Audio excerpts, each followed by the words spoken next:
Hello guys, आज की story एक ऐसी हॉरर स्टोरी है जिसे देखने के बाद आपके रोंगटे खड़े हो जाएंगे। एक ऐसे हॉस्पिटल जिसमें इंसान से ज़्यादा मुर्दे हों। वीडियो एंड तक देखना और अभी तक ईयरफोन नहीं लगाए हैं तो लगा लो, क्योंकि अब बहुत ज़्यादा मज़ा आने वाला है।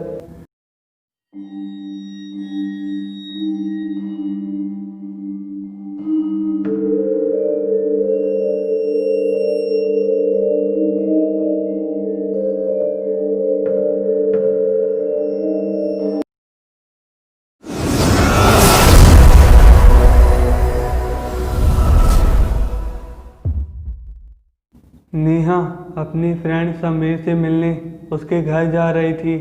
घर पहुंचने के बाद उसे पता चला समीर घर पर नहीं है। उसकी मोम ने बताया समीर अपने दोस्त आदित्य के साथ स्टूडियो गया है।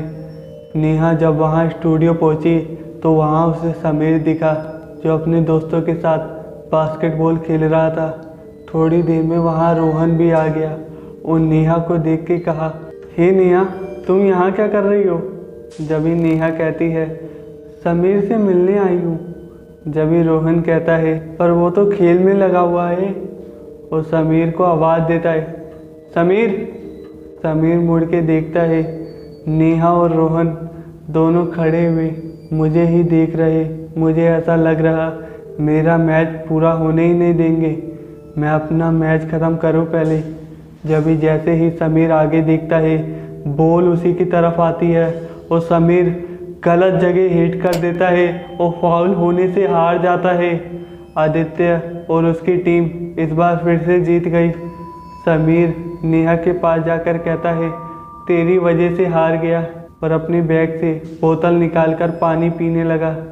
जब ही नेहा गुस्सा हो गई, मेरी वजह से कैसे? और आदित्य समीर की ये बात सुनकर हंस पड़ा और कहने लगा, कितनी बार हारा है तू? जब ही नेहा समीर से रूठ जाती है। रोहन कहता है, यार कितने दिन हो गए, कहीं बाहर नहीं गए?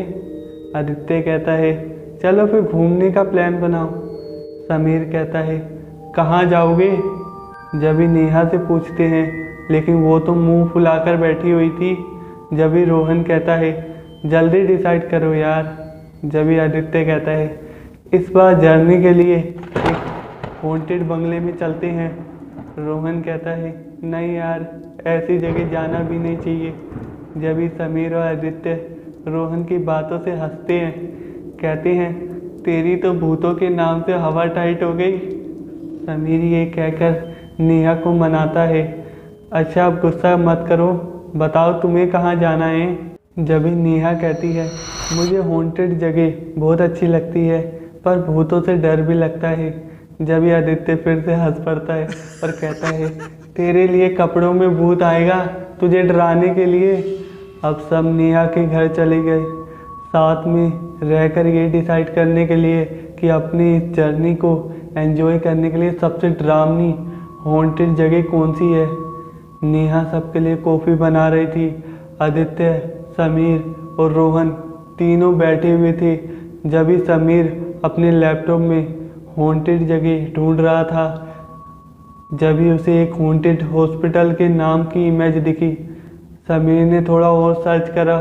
नीचे कमेंट्स और आर्टिकल पढ़ने के बाद पता चला वो जगह काफ़ी हॉन्टेड है, और कमेंट में कई लोगों ने ज़्यादातर ये लिखा है, इस हॉस्पिटल में रात के समय किसी के चिल्लाने की आवाज़ें आती हैं।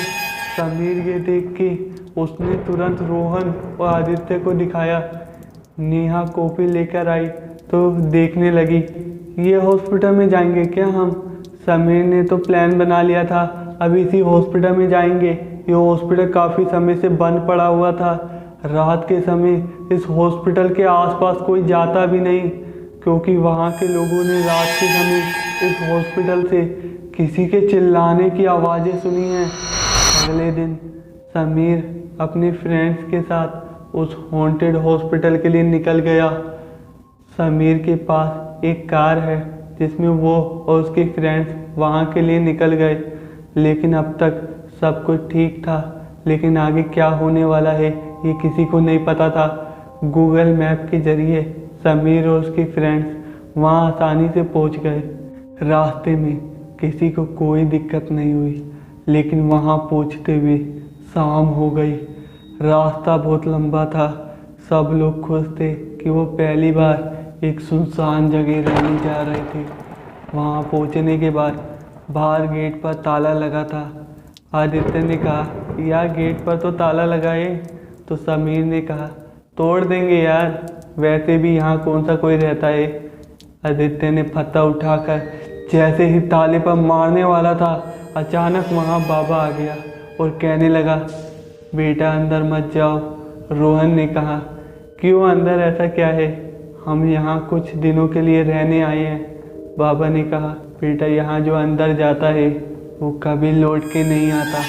ये सुनकर नेहा डर गई और समीर के गले लग गई। समीर सोचने लगा, अरे वाह, यहाँ आने का मेरा कुछ तो फ़ायदा हुआ।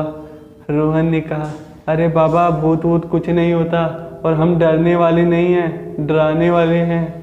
जब सब हंसने लगते हैं। बाबा ये कहकर चला जाता है, भगवान तुम्हारी रक्षा करे।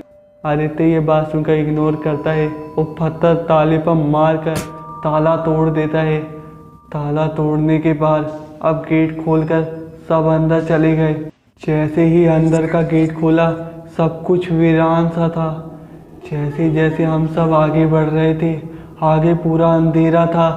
लाइट जलने के लिए स्विच भी दबाया, लेकिन लाइट ओपन हुई पर ढिम ढिम करके बंद हो गई। पूरे हॉस्पिटल में अंधेरा सा छाया हुआ था। जभी रोहन कहता है, इसलिए ये काफ़ी हॉन्टेड है, क्योंकि रात के समय तो यहाँ वैसे ही अंधेरा हो जाता है और यहाँ बिजली भी नहीं है। वो तो अच्छा हुआ समीर पूरी प्लानिंग करके आया हुआ था। उसने बैग से 4 टॉर्च निकाली और सबको दी। रात काफ़ी हो गई थी। सब लोग एक ही हॉल में सो गए। सब साथ में फर्श पर सो रहे थे।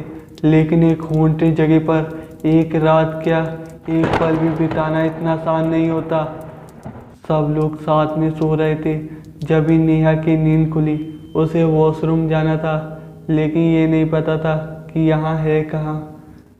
नेहा रोहन को जगाकर पूछने लगी, गाइस हेलो, यहाँ वॉशरूम पता है आपको कहाँ है? जब ही रोहन की नींद खुली और उसने कहा, मैं जिस रास्ते से आया था मैंने वॉशरूम देखा था, यहाँ से सीधा फिर लेफ्ट मुड़ जाना। ये कहकर वो सो गया। नेहा ने कहा, ओके थैंक्स। वो उठकर वहाँ जाने लगी। नेहा सीधा जा रही थी, जभी अचानक लेफ्ट हैंड साइड में एक रूम था, आईसीयू, जिसमें पेशेंट को लेटाकर इलाज करते हैं। बेड भी रखा हुआ था। वो रूम वॉशरूम से पहले पड़ता है। नेहा जैसे ही आगे जा रही थी, उसके ठीक सामने उसे आईसीयू रूम से किसी के तड़पने की आवाज़ आ रही थी। नेहा ये आवाज़ सुनकर रुक गई और सामने वाले रूम में देखने लगी। गेट थोड़ा सा ओपन था, उसके पैर ही नज़र आ रहे थे। नेहा ने जैसे ही रूम खोला, एक मरीज लेटा हुआ था। नेहा उसके पास गई और वो पेशेंट की पूरी बॉडी थोड़ी जली हुई थी। नेहा ने पूछा, क्या हुआ आपको? उस पेशेंट ने कहा, प्लीज़ मेरी मदद करो, प्लीज़ मेरी मदद करो। और एकदम से नेहा के हाथ पकड़ लिया। नेहा चिल्ला पड़ी। उसके हाथ इतने ठंडे थे, नेहा की चीख से सभी उठ गए। और समीर कहने लगा, ये तो नेहा की आवाज़ है, पर वो है कहाँ? तुरंत नेहा के पास गए और कुछ ही देर में नेहा की चीख बंद हो गई। सब लोग उसी रूम में पहुंचे जहां नेहा थी, लेकिन हैरानी जब हुई कि आवाज़ें इसी रूम से आई, पर यहाँ नेहा है ही नहीं। जब ही रोहन ने कहा, नेहा वॉशरूम के लिए पूछ रही थी मुझसे। आदित्य तुरंत वॉशरूम में जाके देखा तो उसे नेहा नहीं मिली। वापस उसी रूम में आ गया। आदित्य, समीर और रोहन के पसीने छूट रहे थे। आखिर नेहा गई तो गई कहाँ? जैसे ही आदित्य, समीर और रोहन रूम से बाहर निकले, सामने जो देखा वो देखने के बाद सबकी सांसें थम गई, क्योंकि सामने नेहा की लाश लटक रही थी। अंधेरे की वजह से चेहरा साफ दिखाई नहीं दे रहा था। रोहन, समीर और आदित्य तुरंत भागे और जैसे ही पीछे मुड़ के देखा, लाश वहाँ है ही नहीं। अब सब घबराए हुए थे, सबके मन में एक ही सवाल था, नेहा गई कहाँ। रोहन, समीर और आदित्य भागते भागते थक गए थे। वो इस जगह से निकलना चाहते थे। जैसे ही नीचे पहुंचे, गेट ओपन नहीं हो रहा था। आदित्य ने कहा, तुम सब ये क्या कर रहे हो? नेहा को छोड़ के चले जाओगे क्या? रोहन और समीर और आदित्य दोबारा ऊपर फ्लोर पर गए। जब ही रोहन ने कहा, मगर नेहा है कहाँ? तीनों काफी घबराए हुए थे, एक दूसरे का हाथ थामे आगे बढ़ रहे थे। लेकिन अचानक से अलार्म घड़ी से चिड़िया निकली और कुकू करके अंदर चली गई। लेकिन ये आवाज से रोहन, समीर और आदित्य एकदम से चौंक गए। लेकिन जब वो चिड़िया घड़ी के अंदर गई, फिर दिल को राहत मिली। लेकिन सामने जो देखा, वो देखने के बाद सांस ही रुक गई, क्योंकि सामने वाले रूम में कोई पेशेंट उठकर हमारे पास ही आ रहा था। सभी रूम से मुर्दे निकल रहे थे। ये क्या हो रहा है, किसी को कुछ समझ नहीं आ रहा था। तीनों इस कदर शौक में थे। सामने ये देख के सारे मुर्दे अपने अपने रूम से निकल रहे हैं, हमारे पास ही आ रहे हैं। हम तीनों वहीं बेहोश हो गए। थोड़ी देर में जब आदित्य को होश आया तो देखा उसके सामने कोई है ही नहीं। अब आदित्य को चैन मिला। जैसे ही उसके पीछे मुड़कर समीर को कहा, समीर, तो उसके सामने कोई था ही नहीं, ना रोहन ना ही समीर। आदित्य खड़ा हो गया और देखने लगा ये सब गए कहाँ। वो काफी बेचैन हो गया। आदित्य को डर सा लग रहा था। वो अकेला इस हॉस्पिटल में। आदित्य अपने फ्रेंड्स को याद कर रहा और बार बार रोए जा रहा। कहाँ गए वो, कहाँ चले गए सबके सब। आदित्य काफी उदास सा, मासूम सा एक कोने में बैठा हुआ रो रहा। नेहा, रोहन, समीर कहाँ गए सब? आदित्य सुबह के होने का वेट कर रहा था, लेकिन अब सिर्फ 4 ही बजे थे।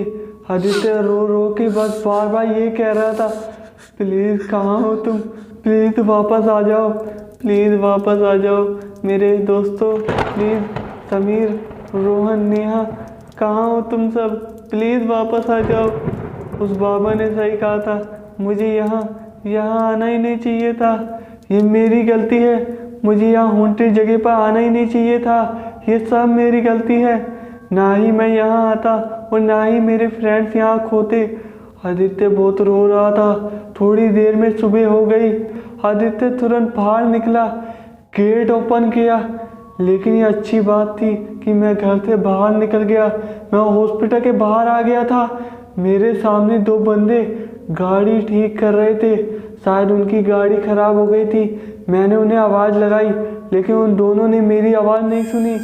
मैंने फिर से 2-3 आवाज़ें लगाकर उन्हें कहा, हेलो, सुन पा रहे हो मुझे? मेरी आवाज़ सुनाई दे रही है तुम्हें? मेरी मदद करो, मेरे फ्रेंड्स इस हॉस्पिटल में फंसे हुए हैं।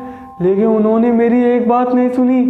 मैंने जैसे ही पीछे मुड़ के देखा तो खिड़की पर रोहन, समीर और नेहा मुझे बाय कर रहे थे।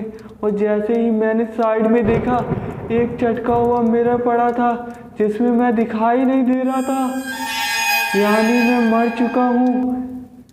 आदित्य जोर से चिल्लाया और तेजी से बेड से उठा। उसकी मम्मी रूम में पहुंची और आदित्य से पूछने लगी, क्या हुआ बेटा, इतनी जोर से क्यों चिल्लाया?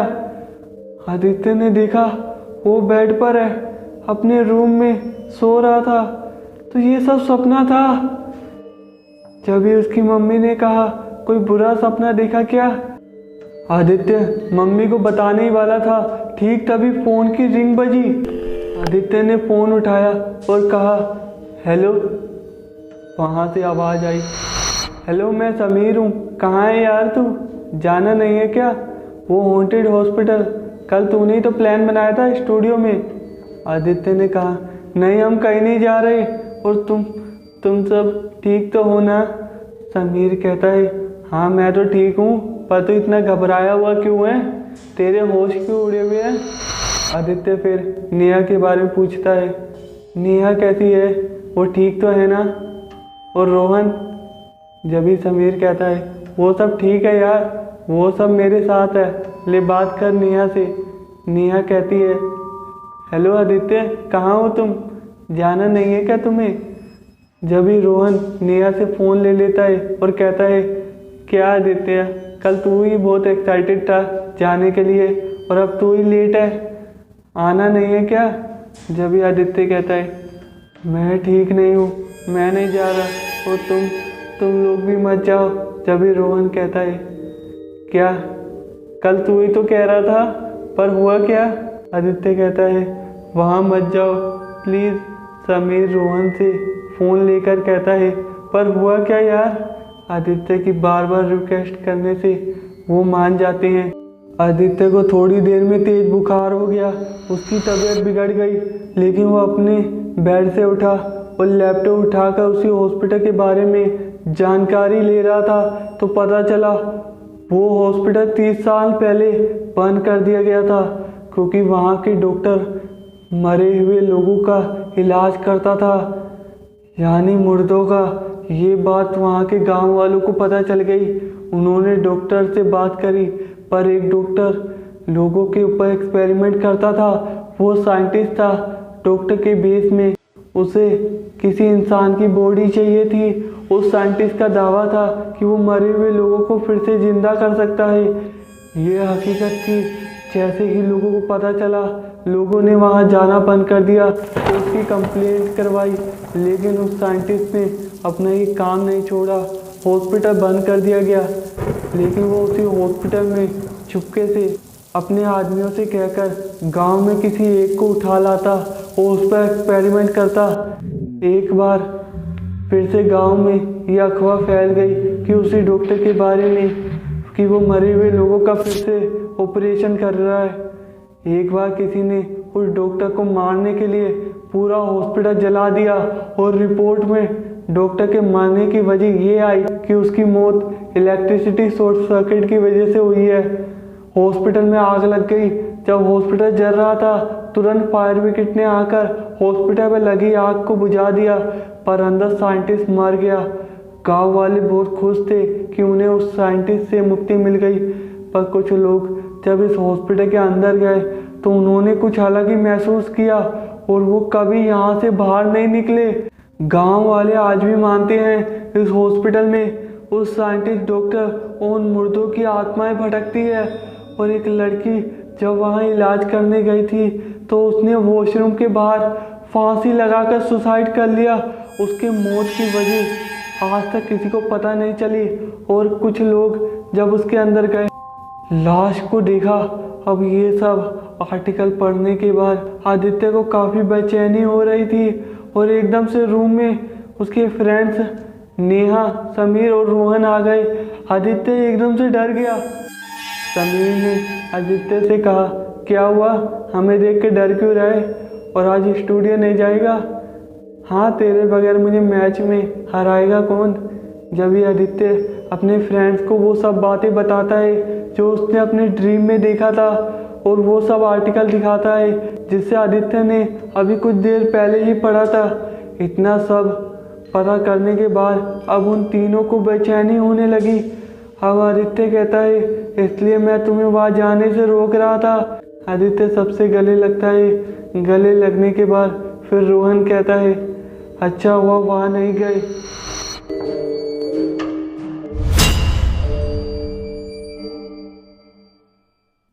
अगर स्टोरी पसंद आई हो तो प्लीज़ वीडियो को शेयर करें और लाइक कमेंट करके ज़रूर बताएं कि आपको स्टोरी कैसी लगी।